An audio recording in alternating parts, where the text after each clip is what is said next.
I don't work and I do just fine. Those were the first words in the recording. So we are now actually recording.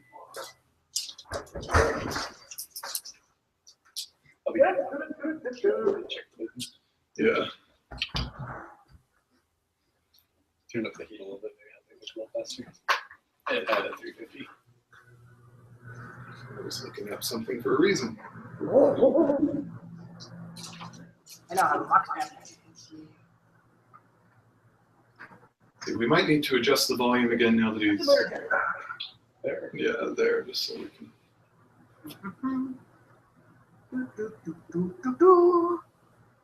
That sounds good. So, Daniel, you have your most recent character sheet, correct? I hope so. It's just the one that's on the group if you don't already have it. If I stutter, it's going to hear myself.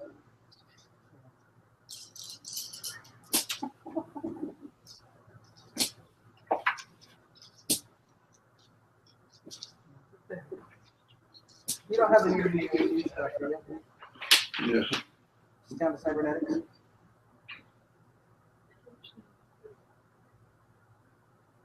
Can you hear me okay? Yeah. Yeah. I can hear myself. Are we coming through? Oh, yeah, I can hear you. Great. Awesome. Cool. So, Switch more. yeah. Oh man, I'm so glad. Even if we only get like an hour and a half in, like the fact that we're like actually doing it is Yeah. Yeah, I'll be in. get me like on a live stream from Oman. Yeah. Super slow internet. 9 hours. 9 hour difference. Like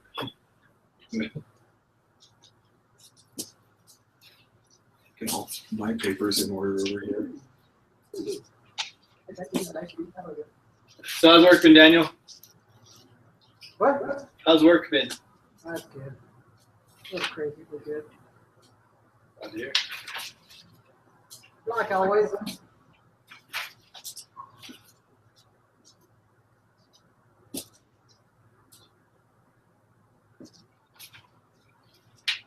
So how do I get dice to work? How's the dice work? Do you have Dice Stream now? I've searched it. Like you have to install it into Like add-ons. into Google Hangout add-ons. Yeah. Oh, I've never done that before.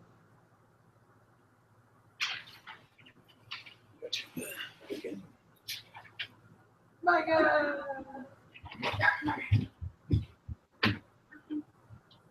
Let's see. I think I forgot what I was about to say. I think I whatever the rest of that sentence was, it is now lost to time.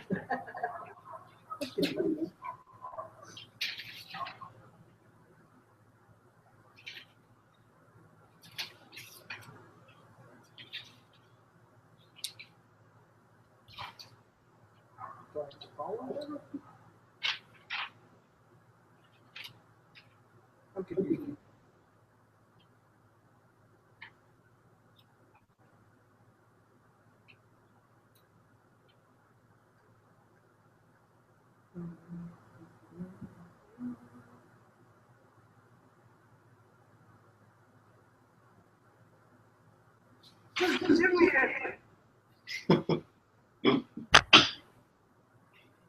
Whatever.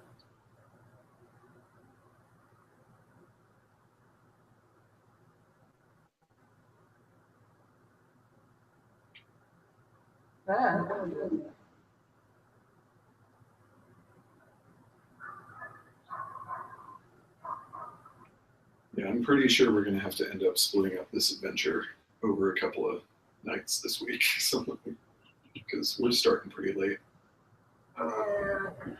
You guys are working on your great.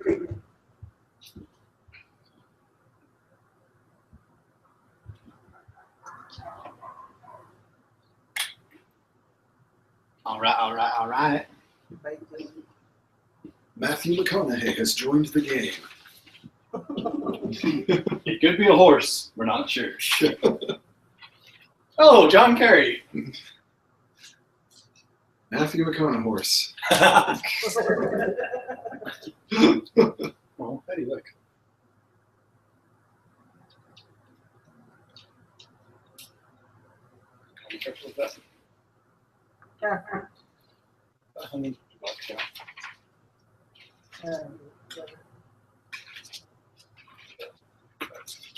Let's do it.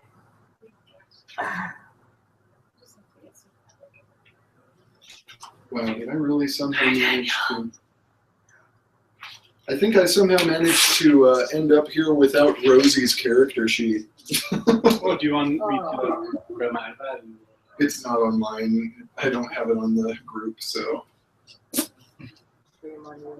Oh well. You guys just still get Rosie.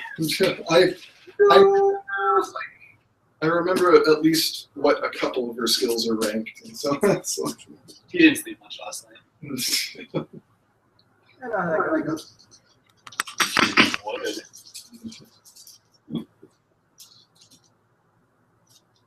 Yeah, if you don't want to set up Dice Stream, you can just use your iPad, whatever's fine. Yeah, I don't know how to put it on, so let's use the iPad. Yeah. It'll be fun. I don't get to use this app very often, so.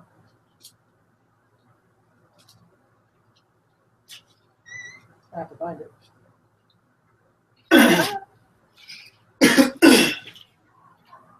And I at least have Rosie's aspects on our aspect sheet here, so.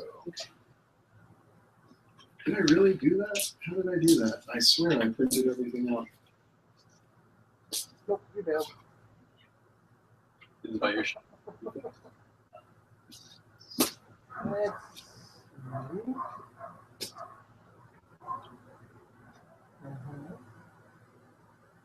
Where are my dice? Where are my dice sitting? Oh, there we go. Let's see. We want just regular 6-sided dice, right? Yeah, does it have an option for fudge dice? Because that's what No, Fate. this is the Star Wars dice. Oh wait, hang on. It kind of does, kind of doesn't. Just an Imperial code. Well, no, it's actually like the Star Wars RPG stuff. Yeah. We should do a Star Wars version sometime. Yeah, That'd be a lot of fun. it would. I agree. Well, if it doesn't have fudge dice built in, which I'm kind of surprised because they're pretty commonly used in like apps like that, but if it doesn't, then you can just use regular, like, I don't know, basically, since fudge dice just have 2 blank faces, 2 minus faces, and 2 plus faces, you can... Yeah, these ones have. What do they have? Show me options. It's got a triangle, a circle, and a blank. Yeah, you can use that. Just pick which ones are positive and which are negative, and Ooh, don't do that. Cancel. Yeah. There we go.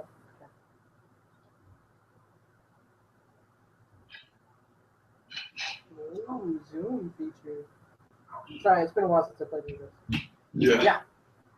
So, these are the options it gives me. How's this? It's not gonna work. Oh.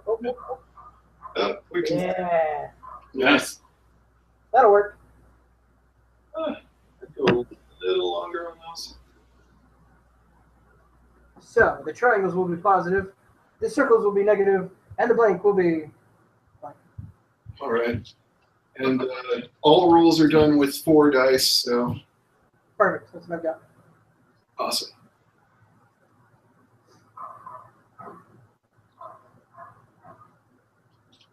So Oh, first part of the game, Chris is kind of going to be up and down because we're still finishing cooking stuff. But... yeah, no worries. Okay. Ready to record. Awesome. Well, we've been recording for a little while, but Dang it.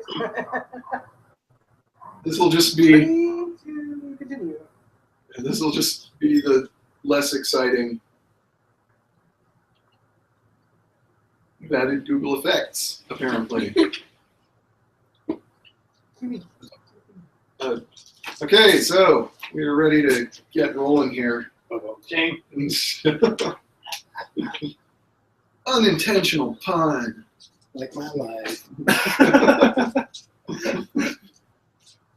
Okay, so when we left our hero. Beaver teeth for dice. When we last left our heroes, they had just been rescued from a collapsing defunct power station and a scorpion monster deep below the surface of the moon by Ragnar Cardozo and his men, who were Chris's character Antonio's childhood friend, Ragnar Cardozo. They were disguised as Aurelian security.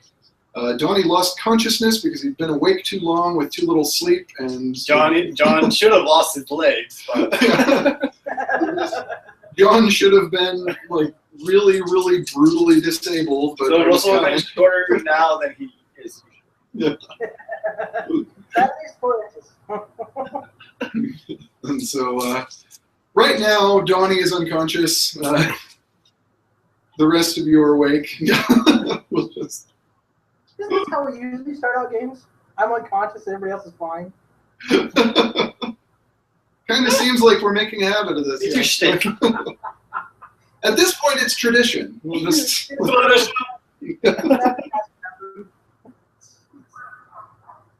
So Ragnar had promised that he would explain at least some of what was going on the last time, and so as he and his men are helping you guys back to their secret base, they've got two guys carrying Donnie, one under each arm, and they're just kind of dragging him.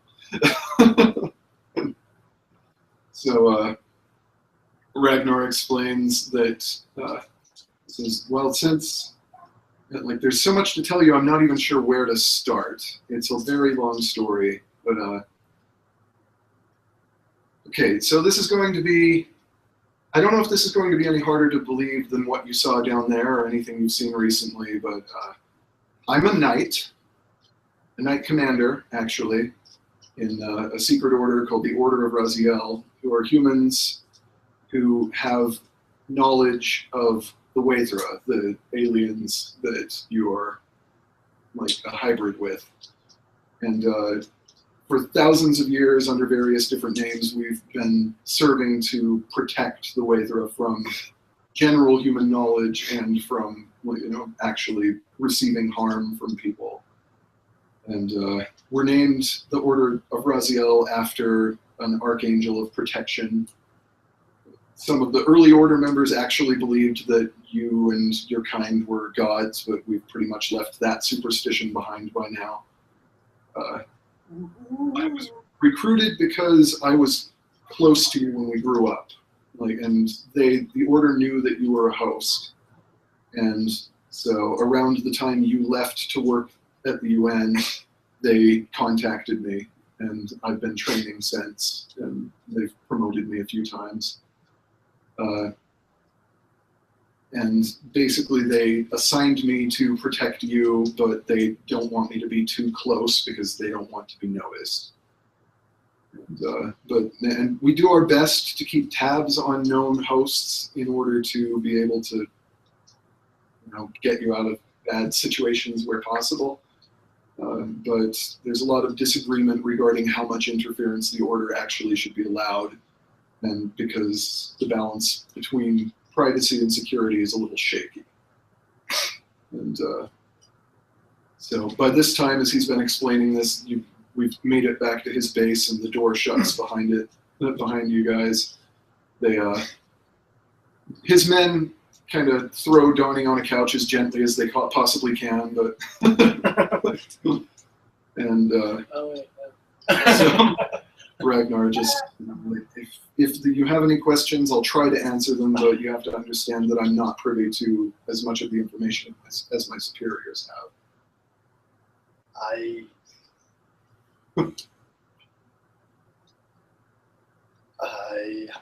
How you been other than that? I've been busy learning a lot of skills that you would not expect. I know how to sword fight now. Teach you. Yeah.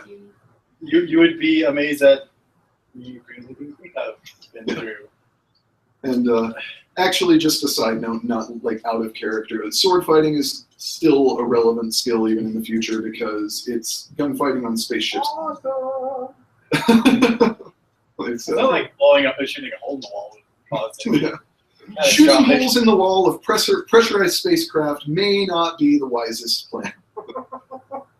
Oh, but it's the most fun, I tell you. And as such, guns do use like high impact plastic ammunition, but it can still cause pretty significant damage and it can still punch through the walls of spacecraft and stations if you're not careful. And so, like, it is actually useful to know how to sword fight. So, what was going on the moon? Honestly, there's a lot that I don't know, and there's a lot that I know that I can't tell you. It's because my superiors won't allow me to tell you. There's God commands it.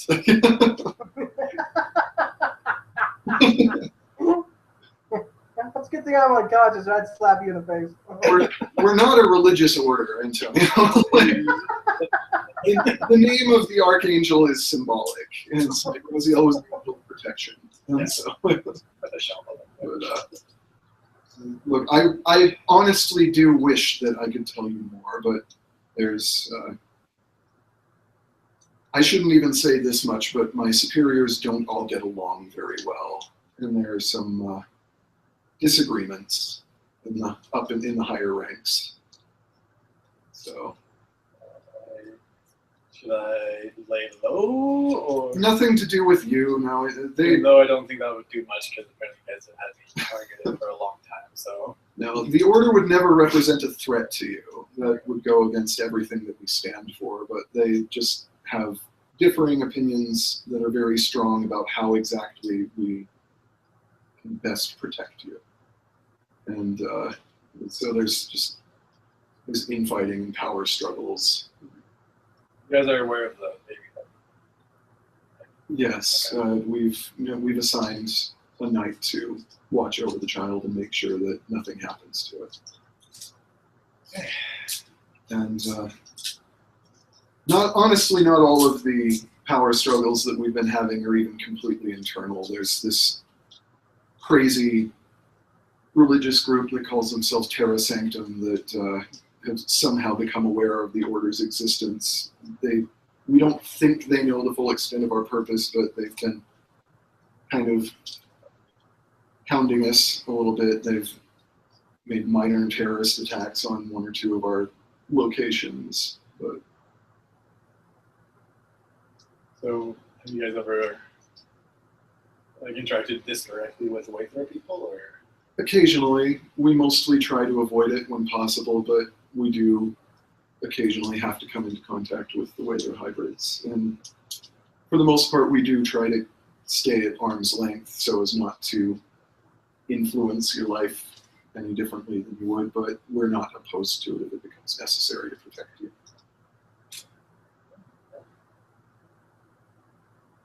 Just giant scorpion alien monster thing and zombie alien monster thing about a week. I don't know what else to ask. That you know much more about than we do, I'm afraid. We have almost no idea what's going on with all of that. Yeah. But I'm afraid that If you're gonna go onto our ship, just give us a heads up first. Right. Be surprised. we'll contact you if we're going, if we can. We'll contact you if we need to. Now, afraid that I've probably said more than I should have. Now, this course of action, I've argued about this with Knight Superior Marburg, but as much as I disagree with the necessity of the method, I understand that we have to keep up appearances in order to protect you and to protect ourselves. So I'm sorry about this. I don't like doing it this way, but you'll understand in time. And you realize at this point that behind all of you who are conscious, some of the other knights have come up and they all stick needles into your necks, and everything goes black. Well, I'm gonna check for I've that. already been knocked out. Woo! They don't have to do it to you. You're already out.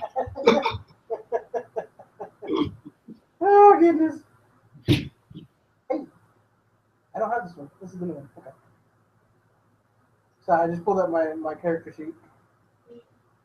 Yeah. Yeah. Now I can have a real one.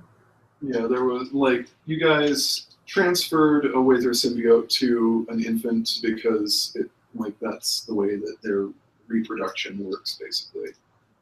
After that, as you were about to leave, the floor dropped out and you fell way 310 some miles down into the moon's mantle, where you were not harmed by the fall for some reason, but there was some kind of gravity effect at the bottom that stopped that from happening. Although John did bang into the wall and should have broken almost every bone in his body.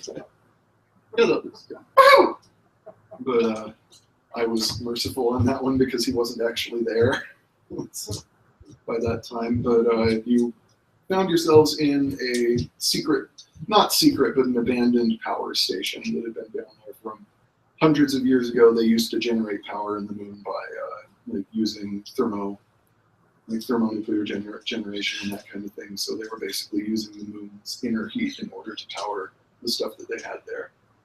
But it had been abandoned a long time before you fell down there. You ran into Mr. Leontine, who was the guy that Rosie killed, Blast his brain face off.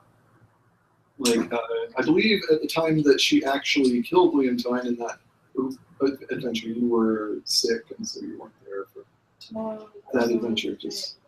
Yeah, it was the one with the alien, the biomutants that you guys dealt with.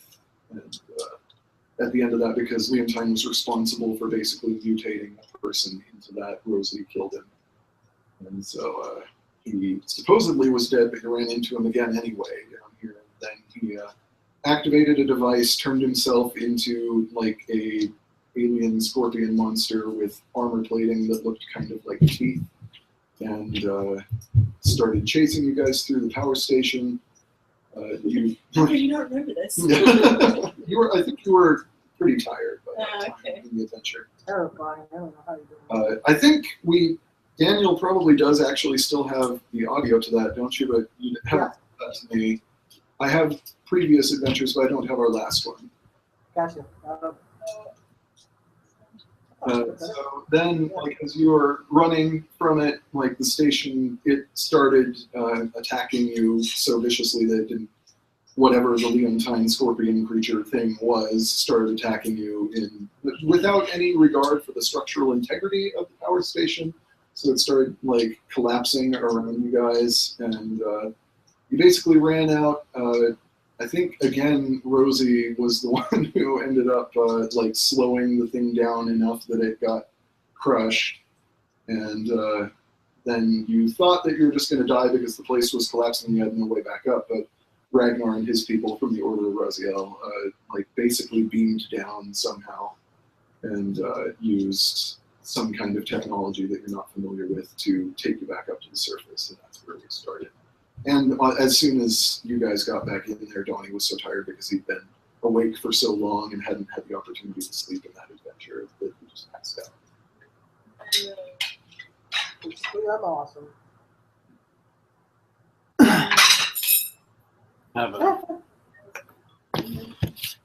Yeah, Ragnar is Antonio's childhood friend who was bringing each other all throughout high school. And probably the next villain in Break On! Hey, everyone to shop.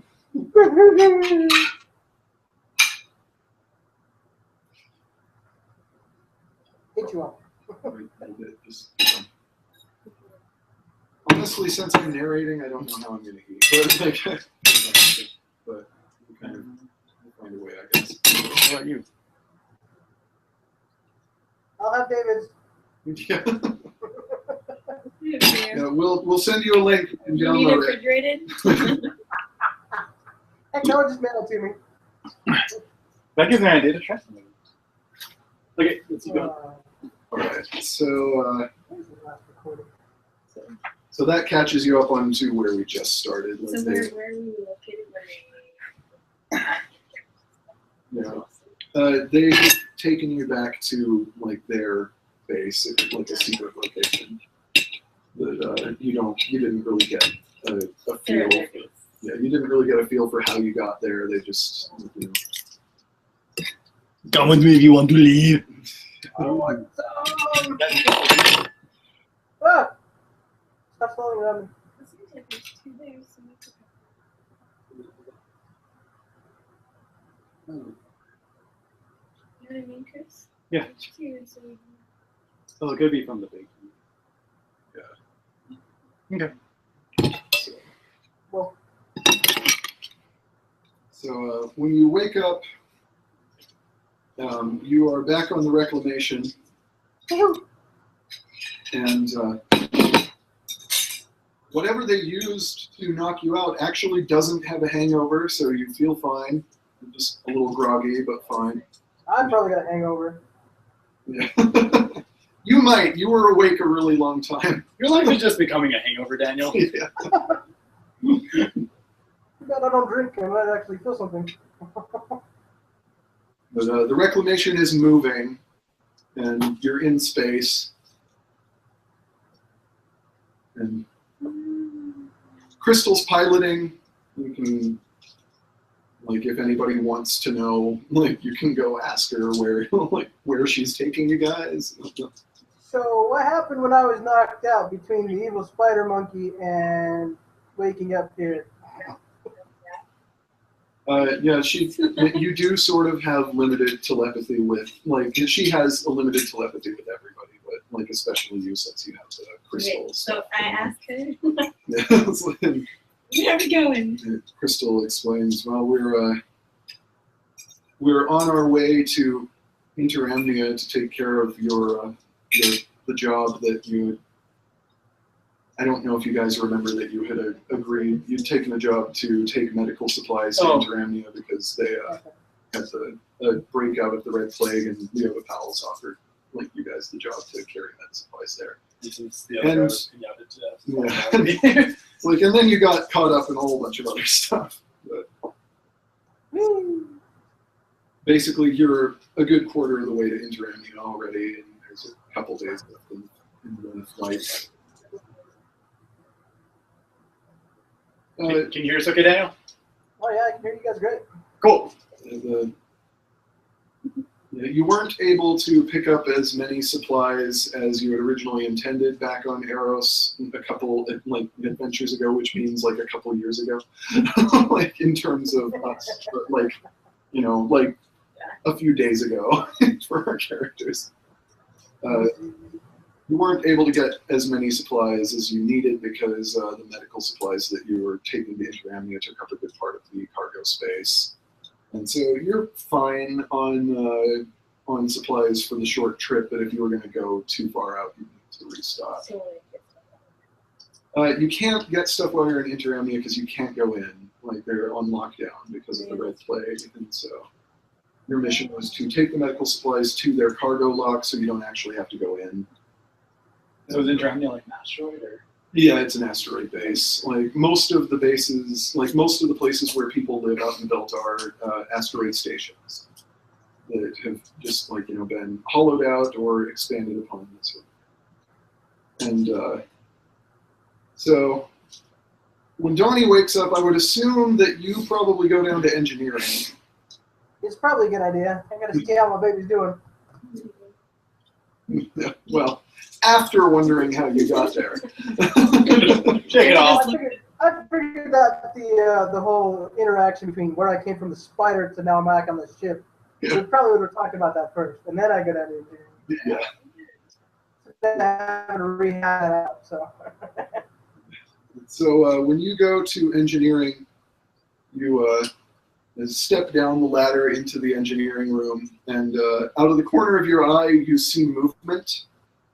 And as you turn your head to look, like one of the doorways to like one of the side areas where you keep different tools and supplies, in the doorway is standing Luana Calvor, John's sister that died.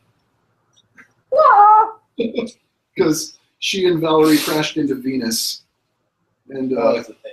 She turns her head, looks at you for a second. There's something going on. Like, she doesn't look completely solid. Like, she doesn't look like she's completely there.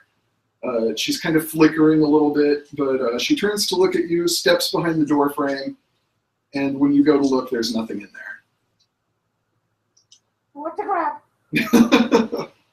So, I'm gonna call it to the ship and go, hey guys, I'm seeing things. I think I need to take another nap. and it's been so long that you guys probably don't remember, but actually in the last adventure, John saw her as well. So, like, he saw her, like, he woke up and she was, like, standing in his bed just... I remember that now. Like, it was on the ship, yeah. And, like, when he blinked and opened his eyes again, she was gone then, too. So. Think of that when you fall asleep tonight.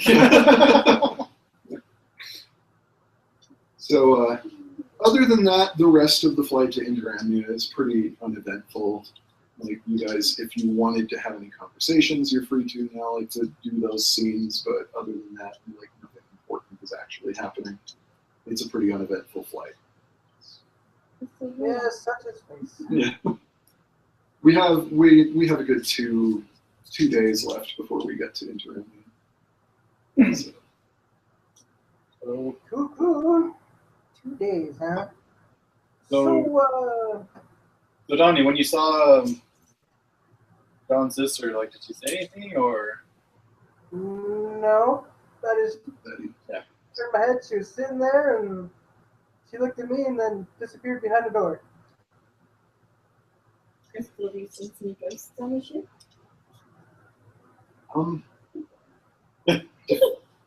No. Define.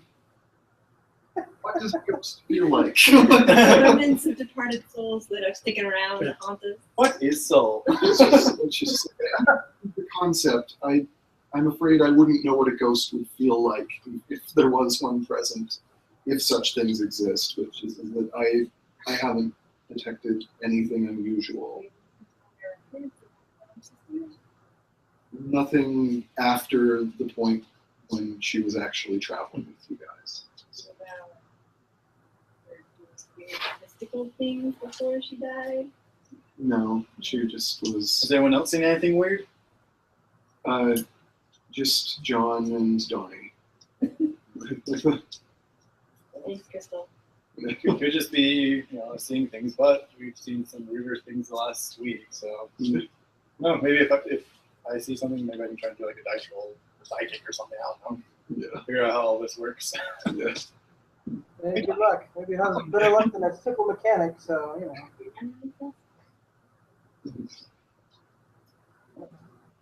Oh. So, the rest of the trip is uneventful, and you arrive at Indoramnia, you dock at the cargo lock, and unload all of the supplies into the cargo lock, and you leave the station a message that you've left the medical supplies there, and you go back out into the ship and are about to undock when you realize that docking clamps will not release. Oh boy. Son Fix it, Donnie! And of so, yeah, the docking clamps won't release. You are stuck to a station full of the I red knew plague. you were going to do like another zombie disease thing. No, the red plague has nothing to do with zombies. It's just an illness. Like, it's a severely contagious illness, a dangerous one, which is why they're on lockdown. But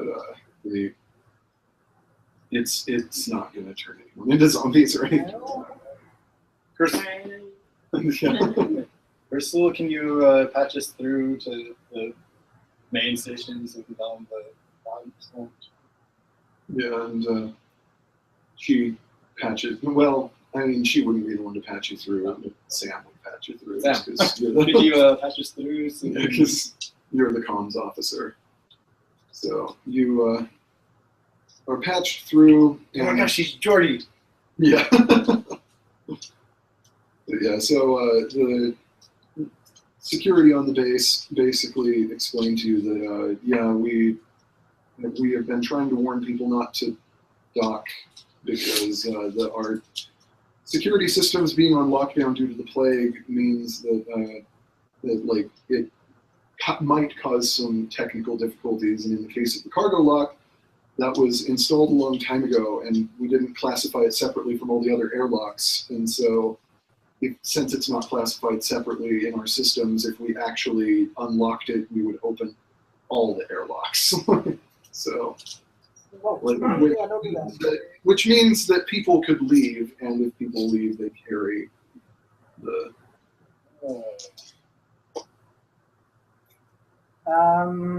That sounds fun. When you, Are we the first people that probably? Yeah, because we're probably the first people souping up to come here. well, like a couple of people have docked at non-cargo lots, but they were coming to stay anyway. So nobody was coming to leave, like to drop something off. That way Sam can hack it, like, specifically, and just open that one. You can try. It is like you can tell just from the situation that it is a very difficult and technical hacking process. That even you would have a hard time with, just because it's kind of on a very base level of the ship's systems, the station How systems. does you lock it? Clamp on? No, they kind of you on most ships have like docking apparatus, and the docking clamps kind of like clamp around and into stuff. You go outside the ship. Lightsabers? Oh, Well, like Donnie does have cutting torches in the engineering stuff, but docking clamps are designed to be very sturdy, so it would take Donnie like a straight 12 hours of cutting. Hey, Donnie!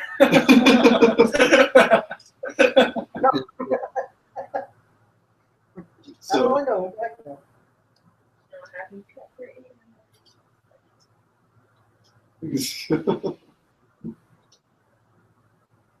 Like, so basically he can cut through the clamps, but it's difficult. You can hack the systems, but it's I'm difficult. worried that if I was to try to hack the system, that it would accidentally open it. Yeah, that is a risk in this situation. So it seems like a better alternative is to cut it. But then if we cut it, then would it also, like, it might damage the computer system? It's possible. There's no manual release on it or anything like that. So, I couldn't like moonwalk out there and pull the lever. And... No, there's so what are our options, mate? Electrification guy. We don't really have any advice for you, I'm afraid. You, like, basically, given the situation, you may just have to come aboard. But if you do, you'll probably get the plague. So If we get out and cut it, like,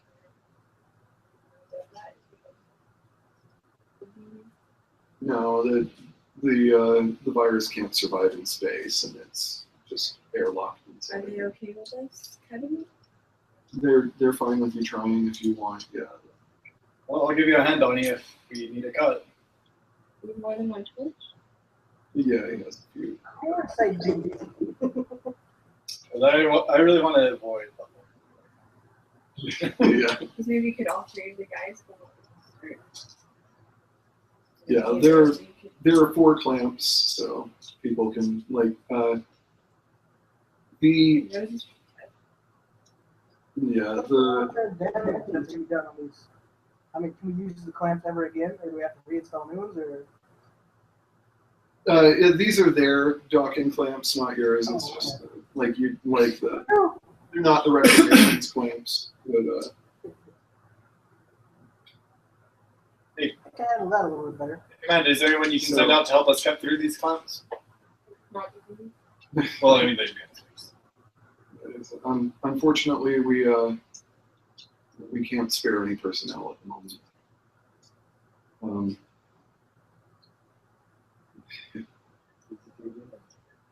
it. I'm going into the vacuum of space again. And so Donnie gears up in a space suit. You have to actually, even though you do have your helmet and rocket boots and stuff. Yeah, how did I get those? Do I know that I have them? You got those. We came up with a reason that you had basically picked up the technology that was experimental technology on one of the research bases, and it altered your cybernetics. But you can't use this for this because that's kind of like a last ditch thing. Emergency, yeah. Because if you're not in a pressurized suit, you can survive for a little bit in space with your helmet and boots, but really you don't want to be out there with a suit because I don't want to be out there even though I've got my suit on, Yeah. So you suit up and go out to look at the situation and kind of just survey what you need to do. And you pretty quickly realize that the others are not going to be able to help you cut these because the likelihood is too high that you will damage the ship if you don't have enough engineering expertise to actually cut around this. So this process is probably going to take you about 12 hours. You're going to be working in a heavy spacesuit, which is not going to be all that fun. But yeah, okay. Yeah, so give me an engineering roll to start cutting. They're psychic still. Engineering roll. +2. Actually, yeah, you know what? We can have Antonio help you because if you let him read your mind for a minute, he can spend a fate point, copy an imprint of your engineering skill, and utilize that to help out, which will cut that would mean it only takes 6 hours to cut through these things. See that? Excellent. All right. Tread lightly in my brain. But Rosie doesn't have much in engineering, so. So what do I have to do to do that? Spend a fate point. Do we want to spend a fate point to see for it? To save me 6 hours of work, I'll do anything. That sounds good. All right, so. Then you roll. Yeah, both of you give me a. You don't need to give a telepathy roll because we're but Well, first time I'm doing this, Donnie. Let's see how it goes. You don't need to you don't need to give me a telepathy check. You just need to make an engineering. 0, 0, 0, and negative. Yeah. One. So. You roast my brain. Donnie's engineering skill that you're copying is +4, so you get +3 on this. And what do you get for your engineering check, Danny? +2. +3 total after your modifier. No, so yeah, well, +2 is what I got. I got 2 from the dice, and then 4 from my engineer, so +6 total. Yeah, your engineering is +4, right? So. Yeah, and then I just got two additional on my roll. All right, so you are. You both start cutting into the docking clamps, and Donnie's cutting is going fine. Antonio's a little less. You are not very good in 0G to begin with because of your Earth origin, and you're not really used to, even though you have copied the skill, you're not used to the weight of the cutting torch and the weight of the thing. So you're having a lot more trouble actually cutting through stuff. And as you are cutting through the clamp, you accidentally slip a little bit, and your torch goes into the side, just a panel on the side of the base. Oh no. And That's it, you're fired. you cannot hear sound in space, but if you could hear sound, you would hear the sound of the station's guns swiveling towards you. as you see, like whatever you accidentally cut into just now, basically the station's automatic security that is supposed to take care of stuff like blowing up little small rocks that get too close, and like also pirates and that kind of thing who actually start doing damage to the station. The station thinks that you are like attacking it, and so it's about to start shooting back. And these are automatic systems. Can I try hacking? You can. You are like. The question is, do you know this is happening without like you guys at least see the gun swivel towards you, so like just. Wouldn't they? What do you do? Crystal, Rosie, guys. The guns are pointing towards us, guys. Guys.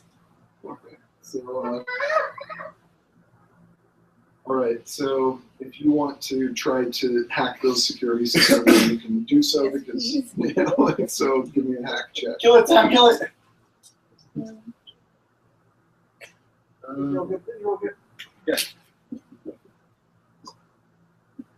Roleplay.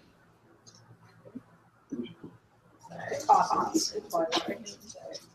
Yes, that's fine. You got a -3 and a I don't like his. 3. I'll roll for you. Oh, it's -1. If that's a pretty bad roll, if you want to reroll, you can spend a fate point to invoke one of your hacking aspects to reroll. Okay. Because that is real bad. Actually, I'm better than that, Chris. We're all dead. Oh yeah, that's a good idea. Over here. Yeah.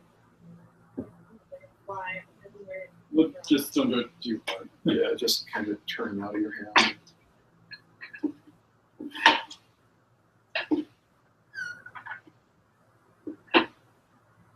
There you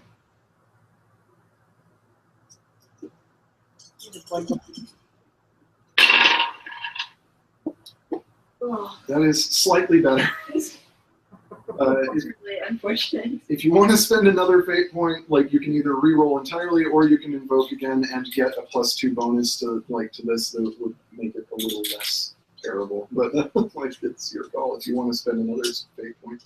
Because you have you can't invoke the same aspect on one thing twice, but you have a couple of different things that mention your computer expertise, so you could use the other one. Which way do you want to use it? Do you want a bonus or just to re-roll again?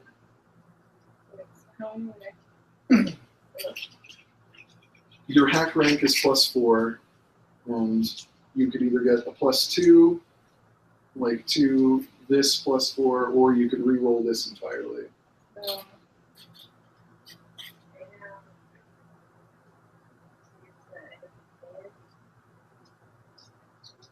Yeah.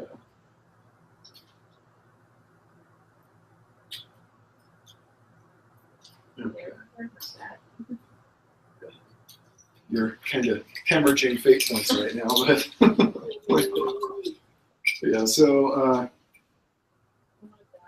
yeah. So the clamps release at at the same time as you turn off as you deactivate their security. Like you manage to deactivate some of the security systems, not all of them. But it also has the side effect of releasing the docking clamps, which also has the side effect of releasing everything is now unlocked. And and within about 3 minutes, you see that in spite of the interior security, a ship flies away. And, You're in so much trouble. and Can I try hacking it back?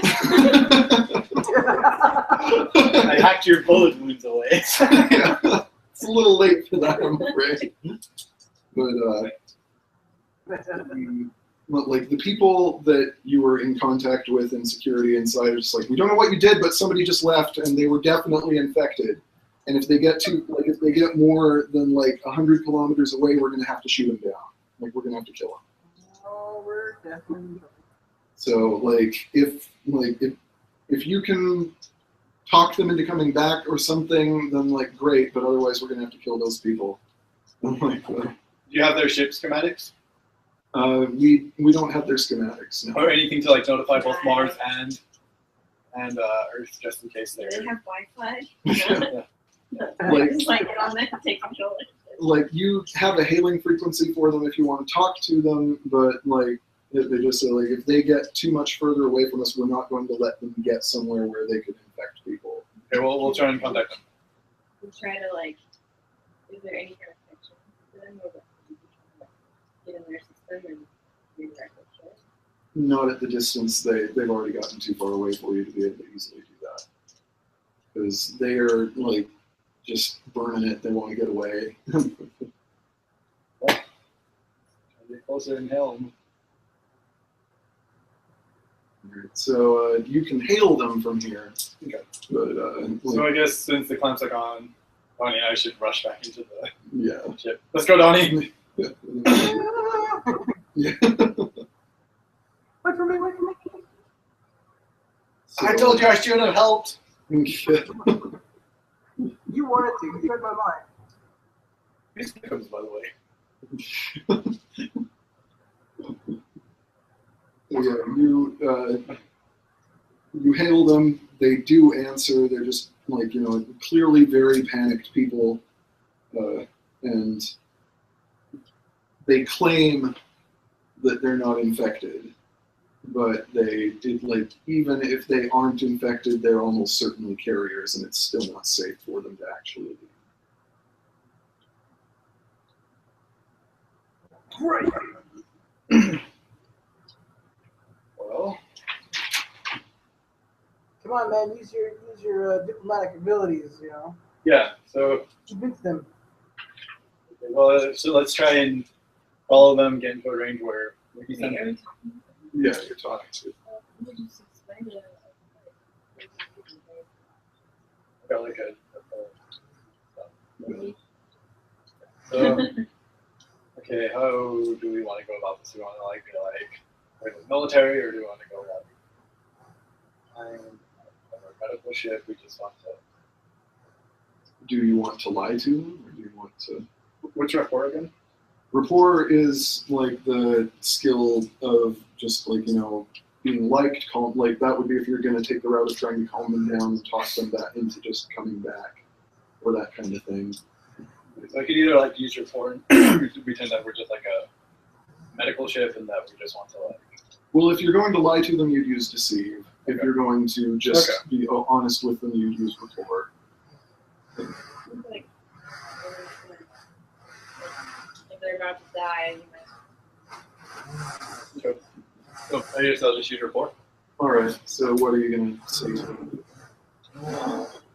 Just be honest and say, hey, you guys just deliver some supplies. Things are going to be okay, but you need to. We're just hearing noises coming from. In the dark with Daniel's face. Just to let you know the truth. You gotta go turn on lights or what? You need to stop. They're going to kill you. There's nothing we can do about it. But if you stop, turn back, or at least just don't keep going, we can talk about this, figure things out. Brought medical supplies. Yeah, we just brought medical supplies. There was a malfunction with the clamps. So I'll just explain that. All right. So +2. All right, So that's plus. I have +3, so +5 altogether. All right. So they kind of think about it for a minute. The guy, it's a couple. The guy is clearly hesitant, but his wife just convinces him, well, this isn't going to work. We have to go back, even if this isn't the best. So they. We're so sorry. We understand you guys must be terrified, but So they fly back to Grandview Station. and the security people there by this time have managed to actually re-engage their locks and stuff, so on the lockdown, so that people can't just fly out willy-nilly anymore. Yeah. So we're And they thank you for the medical supplies. right for that. Yeah. They're more grateful for your delivery of the medical supplies than they are annoyed about the whole situation that just went down. So Do you guys need us to take a message back to the lady who had us bring this, or? Yeah, because that's right there. yeah, I'm fine. I can't really eat and There's no stuff, one so to it'll be fine cold too. We're used to cursing in front of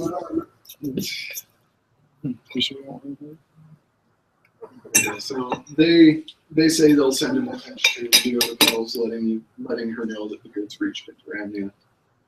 And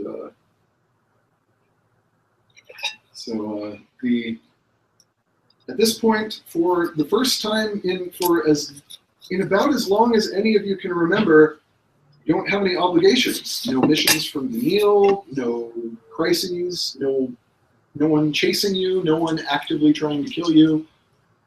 It's been a while since that was the case. Just turn off artificial gravity for a while and just float. Yeah. So at this point, you're pretty much free to go where you like. The nearest state, there are a few different stations that are near to you at this point, the closest places that you could get to. The nearest stations are Hygeia, which is one of the largest colonies in the belt. It's basically Space Vegas. It's it's the asteroid belt's Las Vegas, effectively. There's Estrella, which was one of the earliest discovered asteroids, which was oddly only colonized about 10 years ago, so barely 30,000 people live there. And it's primarily a research station. There's Alauda, which is a medium small settlement, has about 750,000 people living there. It's somewhat unusual in that it's one of the few asteroids that has its own moon. Its moon is called Pichillo, which means little bird in the Mapuche language of Chile. And that was where Chilean scientists originally discovered the moon of Alauda's asteroid. So, and Pichillo is home to a fairly prestigious university. And you're not too far out from Wikipedia, which is a really tiny asteroid that was just discovered in 2013. And this is a real thing. All of these are real asteroids, by the way. Oh, nice. Wikipedia was discovered in 2013 and named that just a couple years ago for us. But because humanity has an overdeveloped sense of irony, belt settlers thought that it would be amusing to found a library in Wikipedia. And so over the last few hundred years, Wikipedia has become the largest library in the solar system, containing hundreds and thousands of ancient and important texts and relics. Only a few thousand people live there to maintain and operate the library. And then Cloudgate is not too far out. It's a fairly small asteroid, but it has been built upon significantly. The asteroid itself is now at the core of this labyrinthine web of man-made station, and about 200,000 people live there. Any of those would be the quickest travel time, a couple of days. Where is the closest place where the Yakuza to recognize them? It's the Yakuza are pretty much everywhere. The Nintai people are pretty much everywhere. They have a presence everywhere, but they're not the ones looking for Sam, really. They sort of are because they're clearly in bed with your family. Okay. But your family are the ones that are primarily looking. Where would be the least place for Sam? Honestly, out here in the And belt, also, the situation It's complicated. the situation is complicated, but for the most part, nobody's actively chasing any of you right now. There are people looking for you, but Antonio is kind of regarded as some people think that he actually did perpetrate the attack on Mars, others don't. But in any case, there's no official manhunt for him at the moment. So really, any one of these places, and these are just the closest places you could, if you wanted, go out to the Jupiter system, but that'd take 3 weeks of travel, and you'd have to stock up somewhere first if you wanted to do that. Either way, we should buy. Place to resupply, and what all do we need to repair the ship and resupply the ship?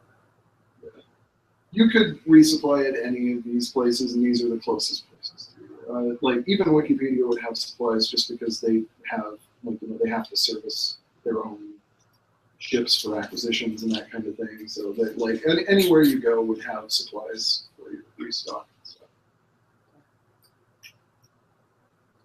Hermes interested in Space Vegas, but that could be like a little too big. It just sounds like a disaster when it happens. Like No. a bunch of like gangsters or something. No, about like I get into a fight and die or something. But we could get some. Of all of the places, if you are concerned about where the Yakuza has the largest presence on basically Space Vegas, like Hygeia, like because you know, like if it surprises you that the mob and casinos are in bed together. But, the Yakuza have a strong presence on Hygeia, but they kind of have a general presence. What do you think, Johnny? I don't know, man. I'm just chilling out in engineering, so as long as we get supplies and I don't have to be beat up, I think I'm good. Probably both of those things. Like you're pretty much free at the moment. You definitely do need to resupply, and it's probably a good idea to get more jobs, just so that you'll be able to continue. So which place has like the most legit jobs without drawing That's I mean, in the belt, you can find jobs anywhere. like the question of which one has the most legit jobs, you don't really. like some like, bigger places. Yeah, they might also, the jobs that they have on offer might also be a little less savory, you know? I want to say either Space Vegas or what was that one with the Machu Picchu? Alada. What's that one? Alada is just a medium-small settlement, about 750,000 residents, and it's known as a university. What was the other one that was like 200,000? The oldest one? Cloudgate has about 200,000 people, and that's the one that is a pretty small asteroid, but it has a whole bunch of man-made station built around it. I'm down for the Space Vegas or that other one, like the things. The university could be fun. Get whatever, so I'll get us there. Neither Rosie nor Donnie really have that much of a preference, clearly. Still on for that, man. These are all about the same distance from you. They're all like just like a day's travel.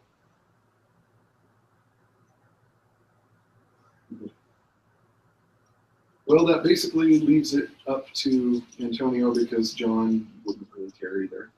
Like Really? You wouldn't want to go to Vegas? He might, but I don't think that he's. It just seems like if we're looking for jobs, like there could be a lot more stuff on bigger places.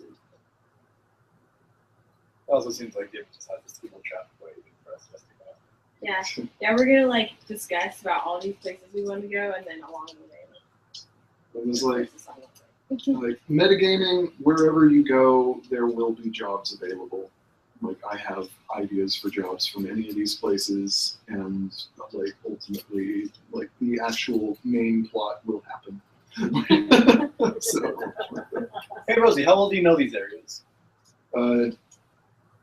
honestly, the only one of these places that I've only been to two of these places. I've only been to Wikipedia and Hygeia, which is Space Vegas. So it's like Space Vegas is what I believe they on Earth used to call a hive of scum and villainy. But like, it's a pretty fun town. But just like Wikipedia is a library, like so. I'd be down for that, but Well, if you're down for that, let's go to the area with the moon that has a university as well. sounds You good. could read up on books and stuff. We could find a job and. yeah, sounds good. Let's go there. All right. So you set your course for Alauda. And as you're traveling, you get a message from Leota Pals, who's received word that the goods, the medical supplies reached Interamnia. And she transfers the other half of the payment that she was going to give you, which was just standard shipping rates because she didn't have much money. And you guys were paid. You guys were paid the first half on collection of the goods. And but she does mention if you guys are ever near Eros again and need anything, she and Captain Kieran, the bartender, the Irish bartender. I love that guy. Like the two of them have some connections, and that like doing this job for them has put you guys in their good graces, and so they'll be happy to help you if you're ever on Eros again. Thank you.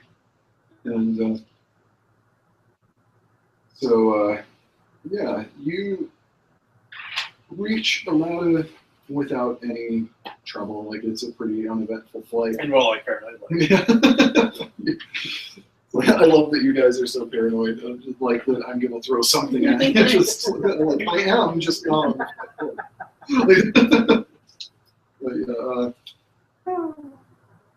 So you reach Alauda without any real incidents and start. Like a couple of you probably go to buy supplies for the ship and that kind of thing, and a couple of you then start looking for work. And I would assume it would probably be Antonio that is looking because you probably have a better contacts than. I don't know. Yeah, I have +1. Yeah. I think you're the only person with contacts except possibly Rosie, and I don't have her sheet. So. Cool. I will. So I just go to like a local kind of bar and whatnot. So make a contacts roll. Anybody. So +2, so +3. All right. So at the local bar, at one of the local bars anyway, you get talking to someone, and he's a student at the university who actually is just visiting the main. He mostly lives on PGMM where he's attending the university, but he's visiting the mainland. It's like the main asteroid. And he says, I'm a research student. I'm an archaeological research student, and my name's Matthew Grado. I actually need to get to an asteroid called Keisaku. It was a really early human asteroid colony that was founded way back in like 2173. It failed after it had a collision with one of the other asteroids out in the belt, and records of its existence were lost until recently. And we just found it again, and now we're studying it, and I need to get out to the dig site so that I can actually, go and study there and maybe use some of it as a project for my studies at the university. And it's in a pretty dangerous neighborhood, though. It's in a part of the asteroid belt that's it's both at pretty high risk of collisions because it's pretty dense with other asteroids, and especially fragmented smaller asteroids, and there are pirates hanging out there. And so basically I'd need protective escort and maybe just careful flying to get through there, but my family has a lot of money. I can pay you triple standard passenger cost. So I talked to my about it. And look around some more jobs, or is that the only one? That's the only one that is it's just with the contacts role that you got, it's the only one you actually found in this area. Well, let me talk with you. As well, it's I'm not in a hurry anyway, so I need to leave probably next week. Just let me know. He gives you his contact information so that he can actually. Well, at least we're finding parts. Shut up. So what? So it's taking him to a asteroid that was abandoned a couple hundred years ago because of collision with another asteroid. Like 700 years ago. Yeah. But yeah. So basically, he needs passage there, but it's risk of collision and there's pirates. So we have to protect him and make sure he doesn't get the asteroid. At least. And then like he doesn't need passage back. You can just leave him on Keisaka with the team, and he can acquire his own ride back home. Okay. So, what do you guys think? Rosie's just like, honestly, I'm willing to do whatever jobs that we find at this point. Triple rate. Triple rate's really good. Think you're up for another fun surprise with engineering, Donnie? Triple rate. I'm always ready for engineering surprises. John, you want my cards potentially? Woo! No word sound? I think Sam would be like. She's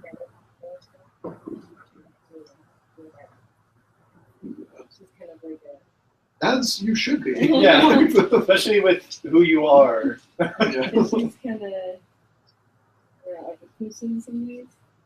Well, don't worry, Sam. If they catch you, they'll ransom you because you're too. But he doesn't have to make it out there for another week anyway, so you will at least have some downtime. So Okay, before that. yeah. So I contact him and said, yeah, we'll go ahead and do it. And, just like making Phil wonder, sure, we have a Martian Marine to help begin the puzzle and one of the best flyers I have seen. So, Yeah, you're just like, you don't mention that she's an alien. Yes. It's, like, tied in. yeah, an alien hybrid sentient thing. Probably not a good idea. He thanks you and gives you the details for where and when he'll meet you. And as you are, like, you've set that up, so that's a future job, and you're still kind of looking around just to see if there's anything else. No, the one role is enough. But as you're kind of looking around, you happen to find a woman named Ziva Spindler, who is a forensic toxicologist that just is working on the station, and she she overhears you talking to someone looking for work, and she comes over to you and kind of looks around and just says, like, I might have work for you. She says, have you heard of Andrashivka? She said, well, it's a station, an asteroid station that's not very far from here, and my brother lives there, and we talk every day, and for the last week, he has not answered any communications. And I started getting worried about 3 days ago, and I got even more worried when I tried to contact the authorities on Andrashivka, and they didn't respond either. And so I tried to just contact, a business that I've been to a couple of times, and they didn't answer either. For the last 3 days, I've been trying. No one on Andrashivka is answering any communication at all, and they should be, because there are like 150,000 people living there. So. Did you just say space zombies too? like under my breath. I know. So he's like, nothing. So I want someone to go investigate and see if something's wrong, and I want them to do it as soon as they possibly can. I can offer a cash reward completely off the books, and the number that she quotes you is a reward large enough that Donnie would be able to upgrade the Reclamation's engines with it. So. Good. I'm okay with that. I mean, this could sound pretty serious. I mean, like, have you tried, like the authorities or something? The authorities are, there's no, since there is no official police, out here, out in the belt, it's all just, private paramilitary companies and that kind of thing. And none of the PMC, most of the PMCs are localized, and they are contracted to protect each station. And so it's out of their jurisdiction, and she doesn't want to pay people to possibly, go in and just blow up the place or whatever. It's like she wants someone to at least go look, and that's what she's asking. We go back with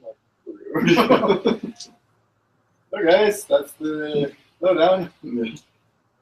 Rosie just said, well, that sounds interesting. Ominous, but you know. But she offered My enough. car's gonna die. She offered enough for new engines. I mean, Like, upgraded engines would be very useful. Like, you'd be able to. hey Donnie, how are the engines? How are they? They could use an upgrade. And you have done some pretty significant damage to the ones you've had a couple of times, like Light by speed. yeah, you know, it's like there's a lot of stuff that's been going on, so they are not at running 100%.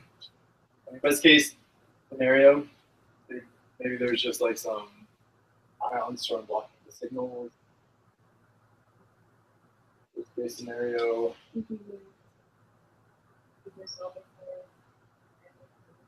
Yeah, Andrzejivka is like 3 hours away from here. It's not far away. So it's a very near location. I mean, like, it's like there's always digital tricks. but like would she be would Sam be able to like It's not necessarily hacking. like it's just security like, camera, public security camera? Like, there's always a trace stuff.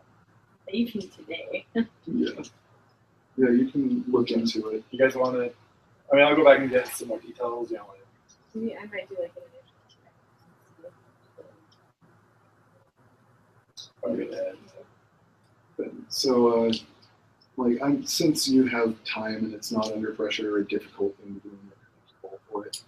But you basically what you find is that there has been no outgoing data leaving Andrzejivka in a week, like nothing, and the only incoming data seems to have been requested by the ship's computers rather than actual users, by the stations.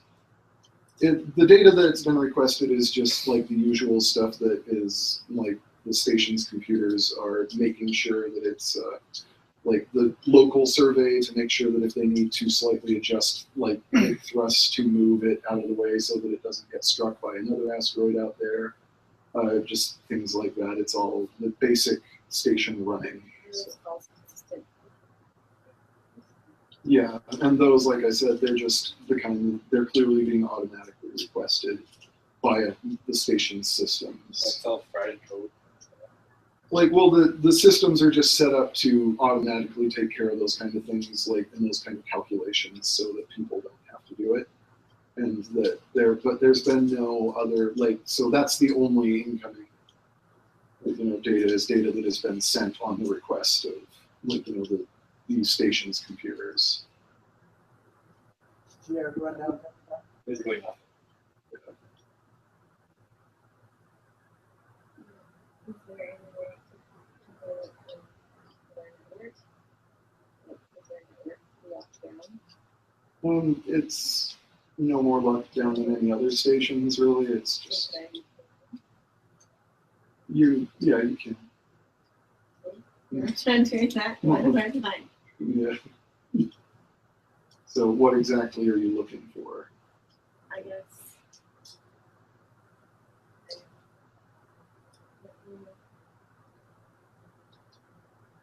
So just look inside of the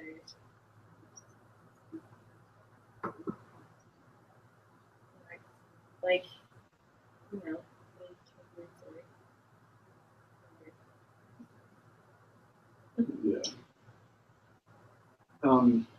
The only change that you find is that about a week ago, just before everything went dead, all of the security cameras in the station were shut off, like all at once. You don't really find much data about the situation at all. It's like, it's just kind of like everything went dead very suddenly. there haven't been. No, any updates? There's no. Their lights hooked up to the system. Could I check to see if lights have been turned on or toilets have been flushed? It's like that. Like nothing has been like that. You know, there are things like maintenance, and you can see that none of the usual maintenance things have actually been taken care of for the last week. So, just like requesting stuff. yeah, like repairs, like you know, nothing like that has been like. There's a repair schedule that you know for the local handymen basically to go through and fix stuff, and both the requests and the marks that requests had been answered have just stopped at that point. There are no further requests, and there are no further markings showing that people went to take care of requests. It's just blank. So when I try to grab the cameras, does anything come back, or does it get an error? All of the cameras are displaying errors. Yeah. So it's safe to say anything that we try, it'll There's nothing there to find for the last week, basically. It's just Basically, until we get on the planet, we're not going to know anything.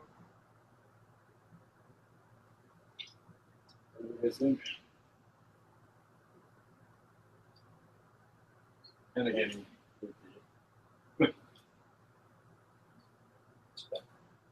Rosie says, honestly, I'm curious.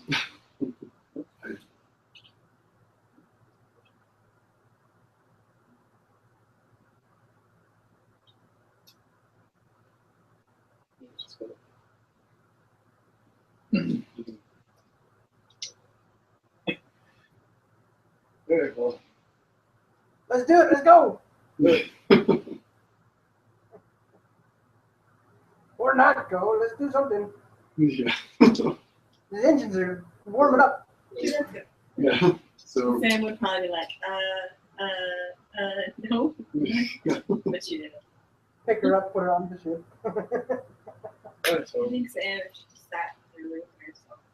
Like, yeah. So it takes you about 3 hours to take the flight to Andrzejewka, and along the way, well, Antonio, you are like just kind of looking through your stuff to see if you have anything that you might be able to take with you, that kind of, whatever you want to be doing. But you look up from whatever it is that you happen to be doing, and out in the hallway, you see Luana Calvo walk past. can I roll to try and do a psychic? Yeah, you can make a telepathy roll. Ah, dang it. -3. She plays with your brains. Okay, so telepathy is +3, so 0. So you, all you really get out is that you kind of sense a presence, but it fades too quickly for you to be able to latch onto it. But still, it was like, And naturally, when you go out to the hall and look down the way she was walking, you don't see her. Like, everyone like, hey guys, I saw John's sister, and maybe a good psychic, but it was a present, so she something about it. This isn't just our imagination, like song. It's not me. It's not me. Rosie just says, "Well, I'll keep my eyes open, and I don't know, maybe I did talk to her a little bit. Maybe if it's actually her somehow, if I see her, I can flag her down. I don't know." So we know we're not all going crazy. Yeah. We're just being 3 of you now have seen her. just being haunted. So you arrive at Andrzejewka and you dock, and as the doors open, you step into the airlocks and the doors open into the station, and you see some very familiar ash-like and glowing blue firefly-like particles in the air, just floating. And they are familiar to you because it's exactly what it looked like in the research base with the biomutant. Not the further back, the original biomutant. It's the same. They're just moving, even though there's no air current, and it's the same kind of thing. You recognize it from when you first met the biomutant back very, very early on. Guys, Can you give my flamethrower? we need to go now. those are just like, well, look, I mean, I know what this means, but, or at least I think I know what it means. Gotta figure out what happened though. Can't just walk away. No information. We have to find something. I mean, they didn't hurt us until we started attacking them anyway, so we're cautious, we stick together. I think we've got a better chance of knowing what we're dealing with this time than we did last time, so. Okay. So clearly Antonio's scared, but like it's understandable. But so you can look through the station. Should we go to like the main kind of like end of part of it? However you guys want. Information or Where's the main console or the center control hub from where we are? You're not too far away from like I'm not sure what you'd call it on a station like this, but it's sort of the equivalent of a bridge, like, you know, that kind of thing. Like, Central information system. just from like the sort of command center. should we ask Crystal about this? Because I mean, she was like one of those. Yeah, Crystal, like Crystal, like no, the seed crystal that Crystal grew from did come from the same research base, but it was not the same. Like, she's not connected to whatever this is. Like she does scan it and she does say that, like, you know, it's like, I don't know, it feels familiar, but like I can't identify it. There's still so much of my memory that I can't see, and you can tell like she sounds very frustrated about that. Like, it's like there are blocks in her mind that she can't break down. She's not sure, but she does say it feels familiar. Well, that's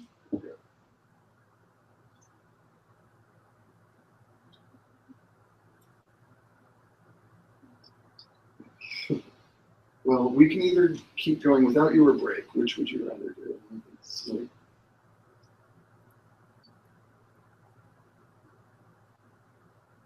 yeah.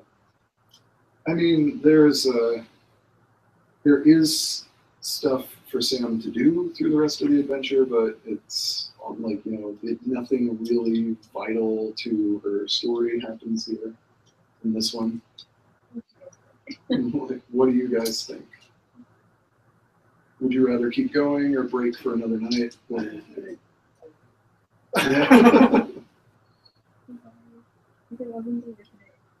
I understand. Okay. I'm just like, I'm already like. Yeah, and we got started really late too.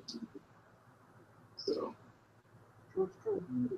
only like 2.5 hours later than we were planning, you know. That's just how stuff goes sometimes. So.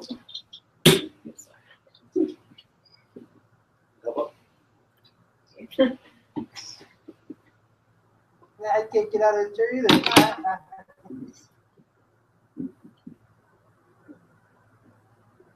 Like, haha, you can't climb out because you're growing another human inside your body. weak female specimen. It's all right. Let's just go a little bit. Yeah. Like, if we met tomorrow, like I'm done with classes by. Yeah. I go home at 7:30, but maybe we could do Thursday. Yeah. Well, we can keep going, whatever. Let's go a little bit. Just Boy, this could be a good place to stop too. I mean, we open up the doors, we see all the crazy stuff, and then cliffhanger. Yeah. that's true. It's I don't care. I'm good for whatever. Yeah, I guess we could next time just not do such a big thing. All good. yeah. The problem with like cooking when we're about gonna play a game is that I can't eat and GM at the same time. Yeah. Like I didn't think about that. Like, and that was the problem, like, that one time that, well, 2 times actually, that, like, Daniel made the, like, you know, his food, like, enchiladas or whatever. I don't know. And so, like, and the problem is, like, for you guys, it's easier because you don't have to be, like, talking all the time. But, like, I have to respond to everything and I have to, like, build. So that is my challenge. It's true. But yeah, so I'm fine with breaking if we want to break, although like all the good stuff is coming up, and that's frustrating. But But we could meet Friday, unless Heidi and I head up to Rexburg again. But I think we actually might be staying this week. So Or we could just chill out and do it tomorrow too. Look. I mean, there are more things to do. So. I'm usually free every day after 5. yeah. Okay. Well, either way, I'll be right back in Antiquity. okay. I would be down to just a little bit more, but Yeah. not enough to where like Heidi's completely left out, but enough to where like we can make a little bit of headway and like We're not too far out from another spot that would make a good cliffhanger, so.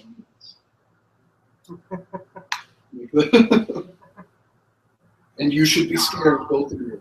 Oh, I am. I already am. That's not even fair. Oh. Effects are not supported when caching is not available. What? I was trying to put on effects earlier today, and it says effects are not supported when caching is not available. No. It's probably because I'm incognito. Yeah. Which is too bad. I was going to put on horns, and I was going to do all kinds of stuff. Yeah. It was going to be fun. Oh, I could have put on a beard. Ah! Oh, well. Maybe next time. And I feel so rusty at GMing. It's been so long since we've played. Oh, it feels so weird being over here rather than being over there with you guys, too. Yeah. Hey David, another option if we wanted to, we could go to a $5 theater and see Avengers. Yeah. We could hang out and play Smash or Yeah, whatever. that's Like, there's stuff we can do if we Yeah. break for the neck, but it's. I'm kind of wanting to go a little bit more. Yeah. Like I was saying, we are not too far out from another spot that would make it an even better cliffhanger. So, An even better cliffhanger. Do you hear that? I'm really excited. yeah. And if we do break and like play the rest of it tomorrow, then tomorrow's when all the good stuff. Or whenever. So Let's see, do you have class tomorrow? Or? yeah, I wouldn't be home until 7:30. That's the thing. Yeah. But if we actually like started around 7:30 or 8 instead of like 9, we could probably get through the rest of it. It also depends on Heidi's schedule. Yeah, Heidi, she gets home at 5:30. So Yeah. I just need to when she needs to go to bed. 10 all the time. Yeah. Well, last night she was about 11. Yeah.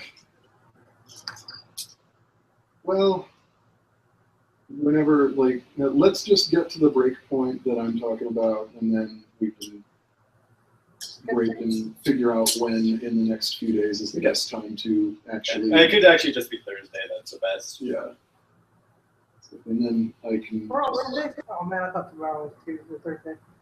Well, I mean, it was Thursday, so. we actually might be able to do tomorrow too. Like I said, like Heidi, because if you eat before you come, then Heidi and I will just have whatever. Yeah. We can just start. So. Well, we actually might start at like, because I need to pick you up. So maybe like more around 7:45, 8 at the latest, but still. Yeah, I think we'd probably be able to get through the rest of it. That one. Well, either way, let's get to the breaking point. Okay, Let's let's break it. go. So, let's see, you guys make it to the command center, and like, the whole station just feels creepy because it's completely abandoned. There's no one here, and add to that these particles that are already making you uneasy. No Goebbels scientists. Yeah. Yeah, no. Famous Nazi propagandist guy who. Goebbels. Yeah, you don't run into Leontine anywhere. He's not around. Oh, good. As long as he's dead, we're happy. Yeah. So, Right. Okay. yeah. Well, since we're in the command center, is there any way to like check the video feed to see when it stopped, or if it was like still recording but not broadcasting type thing?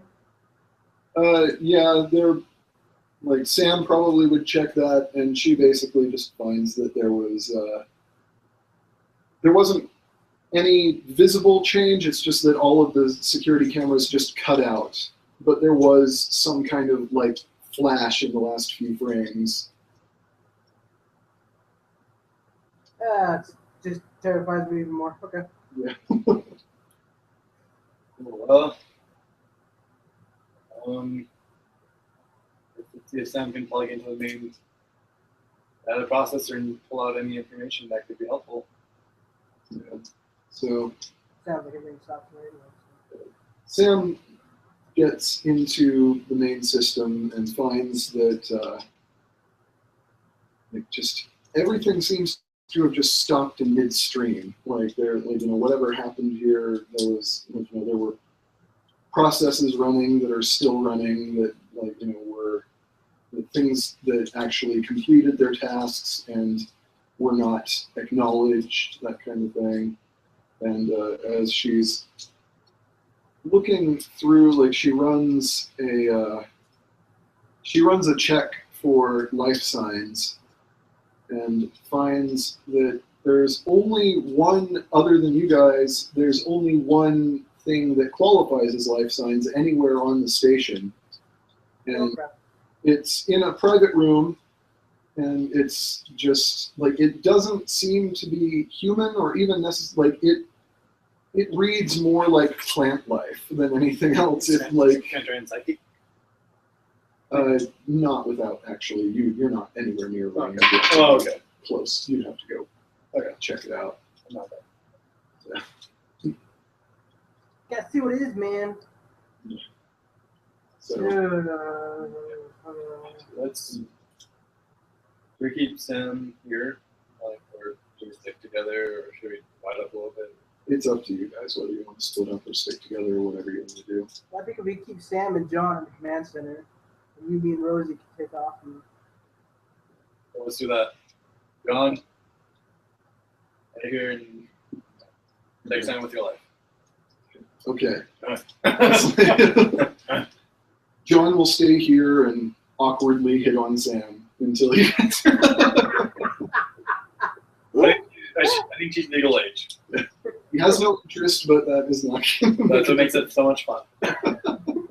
It's like if a bug. It's like if a bug didn't die in a zapper.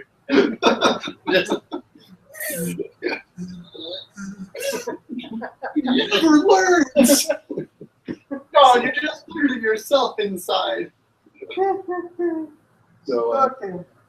you make your way to the section of the station where the private rooms are, and clearly this part of the station has suffered the most from not having been maintained, because some of the lights here are starting to die. It's a little darker than you feel comfortable with, and a few of the lights are flickering, which is never a good sign.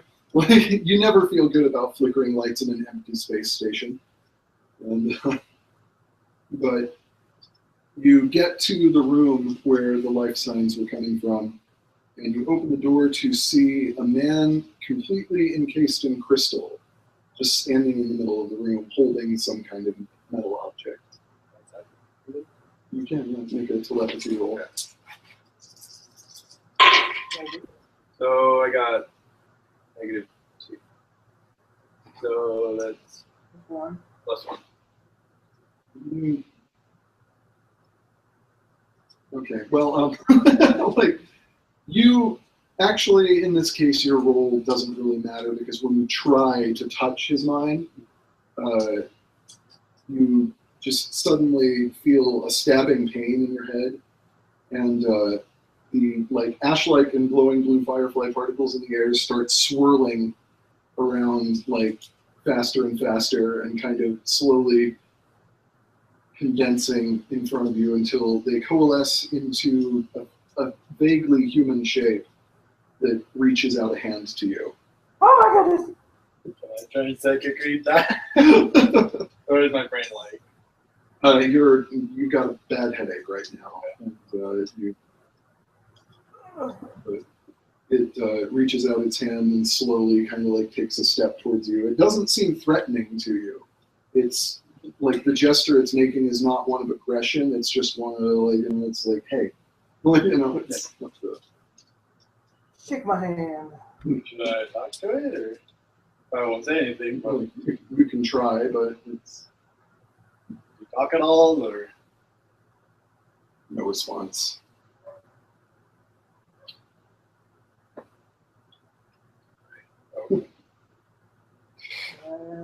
Died in your arms. Man. I'm gonna try and punch it. Ah, ha, ha, just kidding. Sounds like a stupid idea. that was very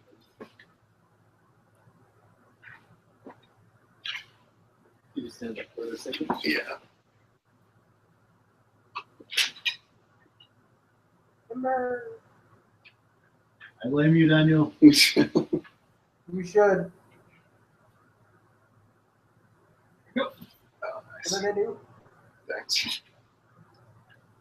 So yeah, it doesn't answer you at all.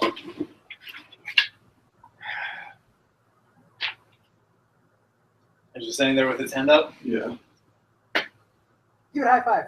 Here, so I try. I move. What happens if I move to like the left or the right? Does it, follow me? Yeah, it kind of. It's not walking towards you anymore. Well, yeah, but It's- just like yeah, like it's stopped. It does. It's not like trying to. It seems like it's concerned about scaring you. Like it doesn't want to freak you out, so it's not coming closer. But it's just. It is turning. Like I think I'm going to touch it. Rosie just like Rosie's just kind of like. No. I don't know if I'd touch. I'd probably touch it. She's just. Okay, so I slowly. I'm trusting you. So I put my hand out and then I touch it. But I can't do is dust. So you, as you touch the hand, just like you have this sensation, like in your vision, it's like the entire universe is making the jump to hyperspace, where you just see like everything that you see is just like rushes past you, and you feel a little motion sick, but and as you're like flying through space, apparently, you see hundreds of faces flash before your eyes, a whole bunch of different faces, and some of those faces are not human. Like, you don't get a good look at them because they're flashing by too fast, but they definitely do not look human. A couple of them are blue. Like, it's like some of them are like, green, like, and they have very different facial structures from humans. And then, like, you get the sensation of, like, if you were on, like, if you're in a bus that make, like, or no, if you're in a train and you're, like, holding, the thing, like, Yeah. and the train came to a very sudden stop, you would get that sensation of momentum, like you're being thrown forward, and you fall to your knees, and like you are noticing that the carpet is a different color than the carpet that was in this room. And when you look up in front of you, you see some like metal mesh, like metal, like almost like a chain link fence, and it's part of a metal link door. And Donnie also sees this, and you kind of look around. You are standing, all of you are standing next to each other, including Joan and Sam.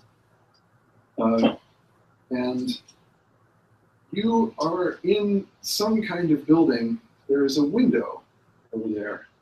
And through the window, you see sunlight coming in. And leaves. There's a tree outside the window.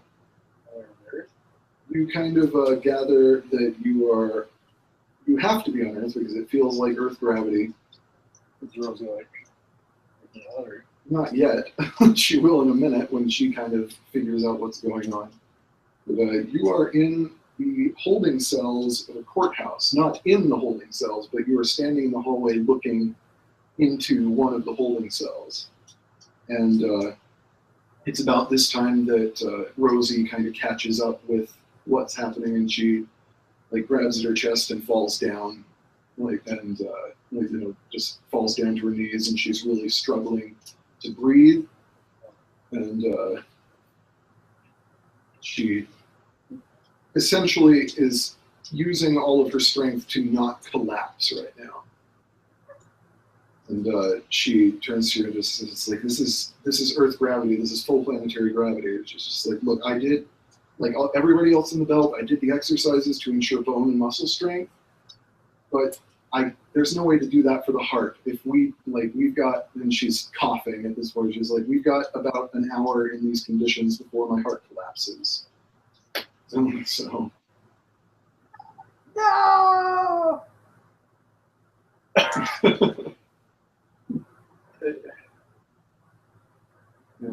Sitting inside the holding cell in front of you in the corner is a woman probably in her early 30s, and she is crying.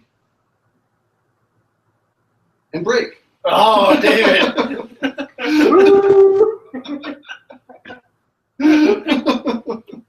David! Oh, you. I told you we had a better cliffhanger coming up. That sucks. This freaking sucks. We might just have to meet up. Yeah. Do you think we could get it all done in 2 hours? Or do we just start riding? Probably. Okay, cool. For now, let's plan on meeting in tomorrow at 8. Okay. 7:30, hopefully, but As soon as we possibly can, basically. I'll ask Katie if she can have dinner ready, so go home, just shop, come downstairs, contact Daniel. Yeah. Wow.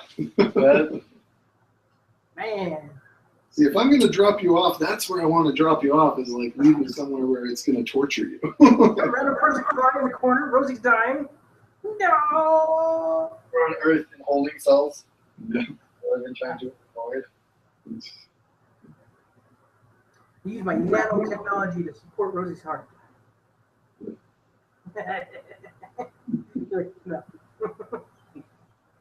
It's fine. Oh, I forgot one thing. There is a calendar on the wall.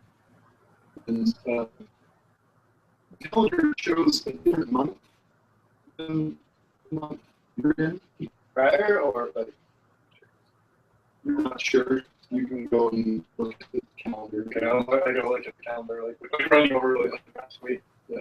So you pull the calendar off of the wall, and like it's September, and like it's you pull the calendar off the wall and look at the cover, and the cover of the calendar says 2025. Problem is that They're breaking up. you woke up this morning, it was 2951.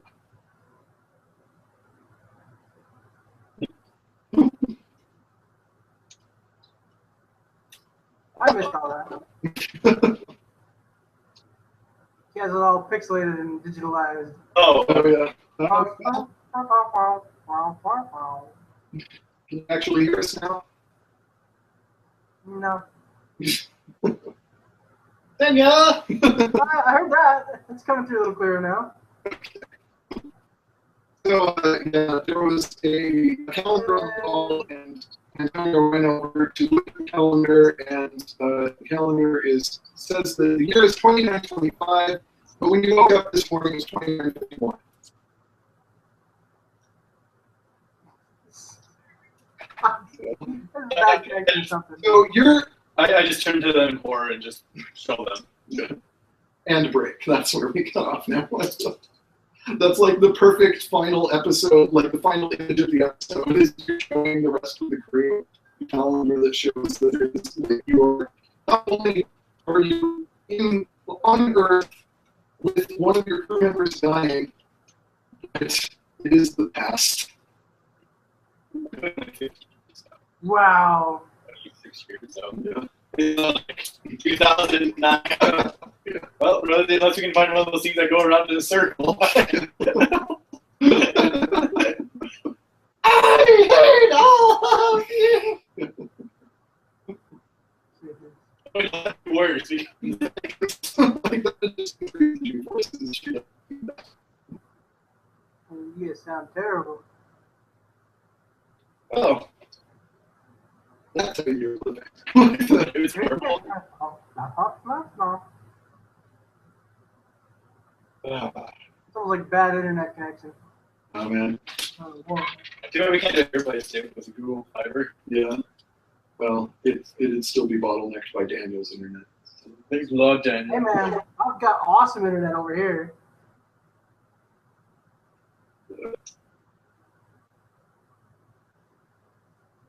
I mean, we technically could do it at the place. It's just, No, but it's, I like this space. yeah, it's just not nice as stuff. It'd be so much fun if we could do a couple of sessions. If we could do a couple of sessions like before I go to Jordan, that'd be so much fun. Yeah, Especially like you know, just have the little face become a flow right there. yeah. I mean, it'll be easier to have more like seats to work with because between the last one and this one, I had plans originally, but I forgot almost all those original plans that are not actually written down. So a bunch of this. We lost Daniel for a second. Don't ever do that again. Yeah, something like that. Yeah, I will. Oh no! Yay! Sorry, you guys sounded like a bunch of robots. I was playing with settings. Yeah, we It's just still not working very well. we lost you a couple of times. No! Oh no! Like, we have no object for this. We're just like, if Daniel is not on the screen, then he's gone. He's gone. I had to take Rosie back. This is actually so much fun, like just having like I mean like if Daniel can't be here, just having you like on the screen. Yeah. Having me on the wall. Yeah. It'd be nicer if I could understand half what you're saying. You guys sound like It's awesome a little robots. hard to hear you too. Sometimes it's a little fuzzy and hard to pick up what you're saying. Yeah. I only got half of that one too. But better than nothing. I didn't catch that one at all. Yeah. I mean, it's like you guys like do that like songify where you changes the pitch of your voice even though you're just talking normal.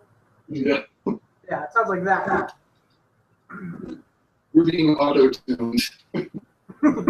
We're being adult people. I like Katy Perry.